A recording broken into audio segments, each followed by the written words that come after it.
তো আল্লাহ বলেন ইন্নাকা কাদিহুন ইলা রাব্বিকা কাদহান ফামুলাকি, হে মানুষ তুমি তোমার রবের কাছে পৌঁছা পর্যন্ত কঠোর পরিশ্রম করতে হবে, তারপরে তুমি তোমার রবের সাক্ষাৎ পাবে। তার মানে এই দুনিয়াটা হচ্ছে পরিশ্রমের জায়গা প্রিয় ভাইরা। এখানে পরিশ্রম না করলে সফলতার দেখা মিলে না।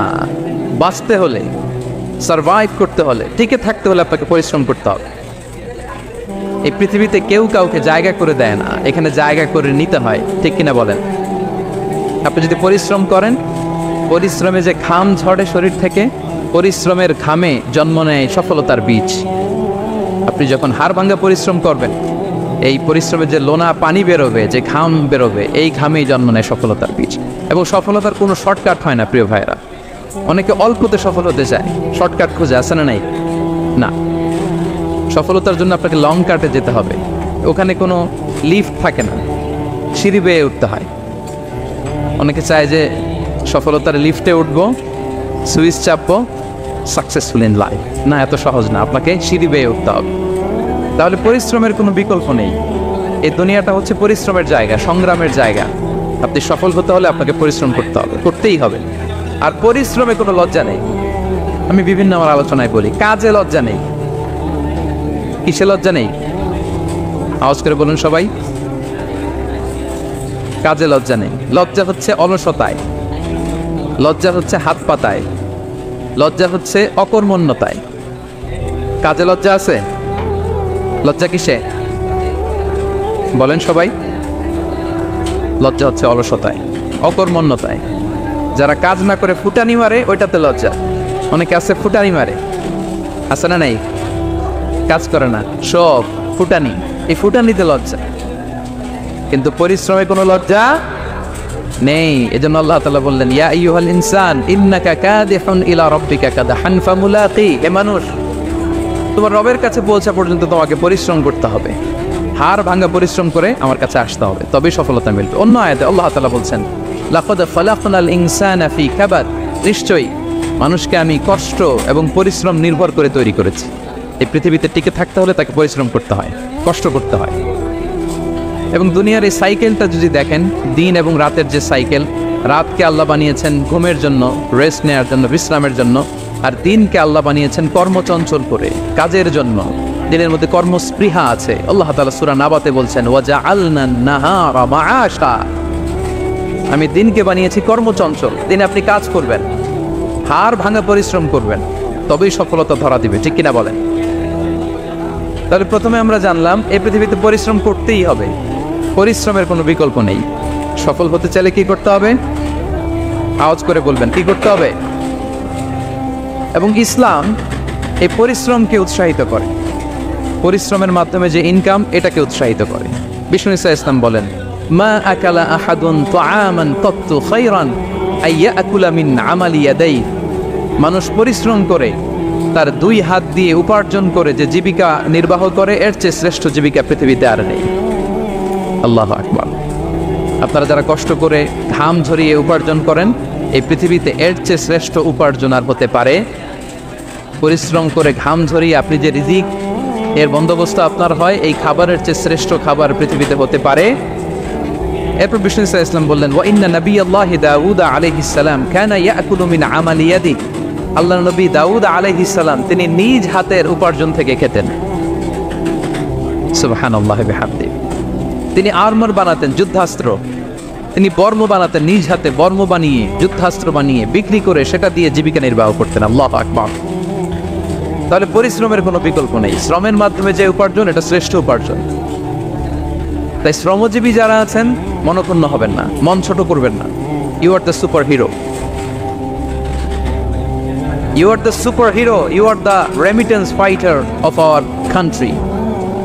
এজন্য রাস্তা দিয়ে যখন হাঁটবেন, বুক ফুলিয়ে হাঁটবেন, আর বস্তা ভরে টাকা নিয়ে দেশে ফিরবেন, ঠিক কিনা বলেন? বুক ফুলিয়ে হাঁটতে হবে। এজন্য আমি আমার প্রিয় মাতৃভূমি বাংলাদেশের গভর্নমেন্টকে অনুরোধ করবো, আমাদের শ্রমজীবী ভাইদের যাতে সুবিধা হয় এই ব্যবস্থা আপনাদের করতে হবে। বিনীত অনুরোধ রাখবো। শ্রম মন্ত্রণালয়ে যারা দায়িত্বে আছেন, স্পেশালি তাদেরকে রিকোয়েস্ট করবো, আমাদের শ্রমজীবী ভাইদের যেন কোনো কষ্ট না হয়, কারণ তাদের পাঠানো রেমিটেন্সে সচল থাকে আমার দেশের অর্থনীতির চাকা। তারা ভালো থাকলে ভালো থাকবে বাংলাদেশ। ভেরি সিম্পল, ঠিক কিনা বলেন? আমার যে ভাইটা পরিচ্ছন্নতা কর্মী, রাস্তা ক্লিন করে, এয়ারপোর্টে ওয়াশরুম ক্লিন করে, একজন পরিচ্ছন্নতা কর্মী, তারও 20 থেকে 30 হাজার টাকা বাংলাদেশে ঢুকে প্রতি মাসে। আপনি চিন্তা করতে পারেন? হ্যাঁ, 6টা মাস যদি রেমিটেন্স বন্ধ হয়, শ্রীলঙ্কার চেয়েও খারাপ অবস্থায় বাংলাদেশে চলে যাবে। Just only 6 months. ভয়ঙ্কর অবস্থা হবে বাংলাদেশে। এটা আল্লাহর পক্ষ থেকে একটা স্পেশাল রাহমা, মার্সি অ্যান্ড ব্লেসিংস, যা আমাদের রিজিকের তাগিদায় সারা বিশ্বে যে কাজ করতে হয়, আমরা কাজ করি আর দেশে টাকা পাঠাই, আর সচল থাকে আমার দেশের অর্থনীতির চাকা। আলহামদুলিল্লাহ পড়েন।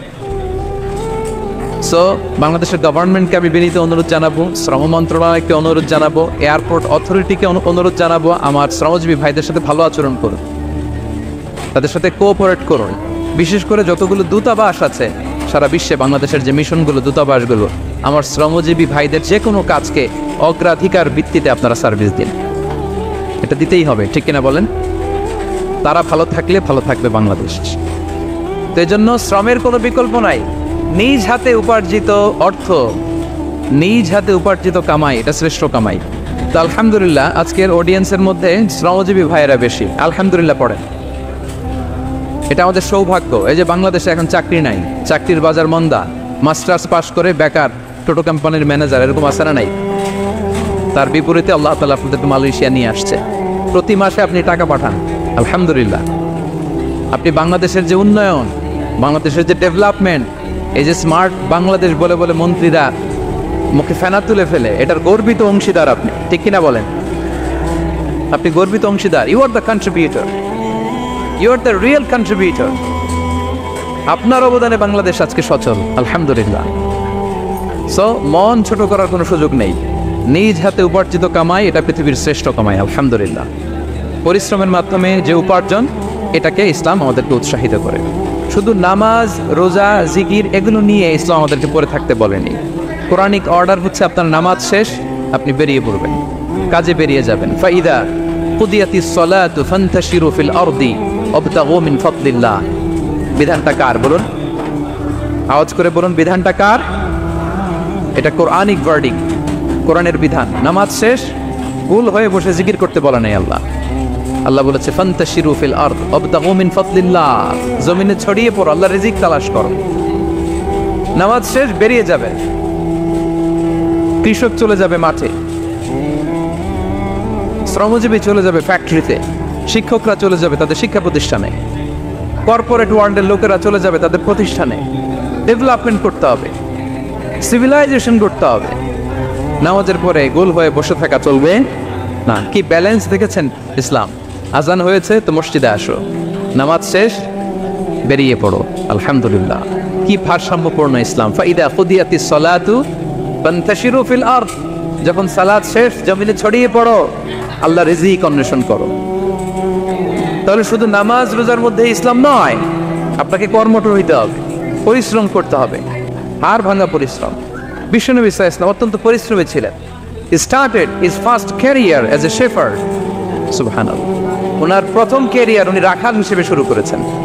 রাখালরা যে কাজ করে, অর্থাৎ মরুভূমিতে ভেড়া, মহিষ, ভেড়া, ছাগল, তারপর বকরি, দুম্বা, এই চরানোর কাজগুলো দিয়ে বিষ্ণু ইসলাম তার ক্যারিয়ার শুরু করেছেন অ্যাজ এ শেফার্ড।